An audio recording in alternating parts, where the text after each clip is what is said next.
سورۃ نساء آیت نمبر 133. این یشاء یذہبکم ایھا الناس ویأتی بآخرین وکان اللہ علی ذلک قدیرا. لوگوں اگر اللہ چاہے تو تمہیں ہٹا کر تمہاری جگہ دوسرے لوگ لا سکتا ہے اور اللہ اس بات پر پوری قدرت رکھتا ہے. جو تیسری بار اس جملے کو دہرایا تو اس کا مقصد مسلمانوں کے مستقبل کے حالات ہے.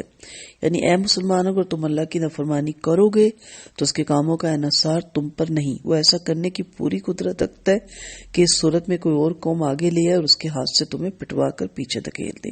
جیسے کہ یہود اللہ کی نافرمانیاں اور بدکاریوں میں مبتلا ہوئے تو انہیں عیسائیوں کے ہاتھوں پٹوا کر پیچھے دھکیل دیا، اور اب تمہارے ہاتھوں ان دونوں کو پٹوا رہا ہے. اللہ کو تو اپنے دین کو سربلند کرنا ہے، لہذا جو بھی اللہ کے اس مشن کو جاری رکھنے کے قابل ہوں گے وہی انہی کو آگے لے کر آئے گا. لہذا تمہارا مفاد اسی میں ہے کہ تم ہی اس کے فرما بردار بن کر رہو. یعنی اگر تم تقوی اختیار نہ کرو تو مت بھولو کہ وہ اس بات پر بھی قادر ہے کہ تم سب کو فنا کر دے اور تمہاری جگہ اور لوگوں کو یہاں بسا دے. جیسا کہ سورۃ محمد آیت نمبر 38 میں ہم انشاءاللہ پڑھیں گے وَإِن تَتَوَلَّوْا يَسْتَبْدِلْ قَوْمًا غَيْرَكُمْ ثُمَّ لَا يَكُونُوا أَمْثَالَكُمْ.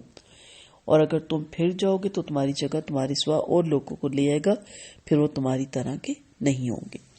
تو اس سے پہلے کہ اللہ تعالیٰ خدا نخواستہ ہم سے اس اسلام کی نعمت کو چھین لے، ہماری نافرمانیوں کی بدولت، ہماری کوتاہیوں کی بدولت، ہمارا تقوی کی سے دور ہونے کی بدولت، تو اس سے پہلے تب بھی کی گئی کہ اللہ سے ڈرو، اللہ کا تقوی اختیار کرو، نافرمانیوں سے بچو، تاکہ آپ اسے اللہ تعالیٰ دین کا کام لے اور آپ کو وسیلہ بنا کے دین کو غلبہ دے. اس کے دین نے تو غلبہ حاصل کرنا ہی کرنا ہے اور اسی کا دین رہے گا، اسلام ہی رہے گا. ہمارا تو صرف ایک اس میں کاوش اور حصہ ہی ہے. لیکن اگر نافرمانی کریں گے تو یہ نہ سوچے کہ صرف مسلمان کے گھر پیدا ہونے سے اور کلمہ زبان سے ادا کرنے سے اسلام بھی غالب رہے گا اور ہم بھی غالب رہیں گے. اللہ تعالیٰ نے کہا تمہیں میں ہٹا دوں گا اور تمہاری جگہ دوسری قوم کو لے آؤں گا جو اس پہ عمل بھی کرے گی، نافرمانی بھی نہیں کرے گی اور اسلام کو غالب لانے کا سبب بھی بنے گی. وآخر دعوانا ان الحمد للہ رب العالمین.